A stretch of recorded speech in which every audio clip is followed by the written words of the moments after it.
I was able to get myself out of living paycheck to paycheck by becoming a full-time dance teacher. A lot of dancers grow up with the belief that struggling financially is just part of the lifestyle. I certainly did at first. But over the last 5 years, I've learned that there actually are ways that you can increase your income, advocate for yourself, and build a more sustainable career around dance. In episode 2 of The Business of Being a Dance Teacher, I'm sharing 3 ways to make more money. Tip number 1 is to have the audacity to ask, and that includes both for the opportunities you want and the pay that you want. When I was looking for more teaching work to increase my hours, I directly reached out to dozens of studios and schools in my area. I emailed, I DM'd to connect with people. I also never immediately accepted whatever pay rate was being offered. I negotiated and I backed up the number that I wanted by speaking confidently about why. Lots of people find these conversations uncomfortable and avoid them altogether, but you're missing out if you do that.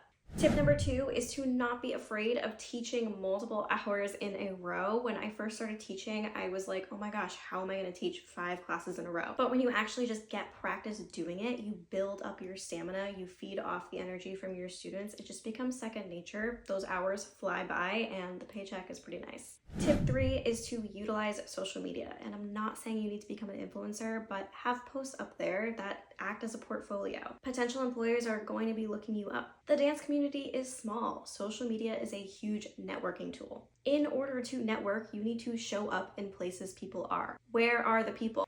They are here. Feel what you may about the fact that people are just addicted to their phones, but it's the truth. I've gotten so many guest teaching opportunities from around the country just by putting myself out here and connecting with people.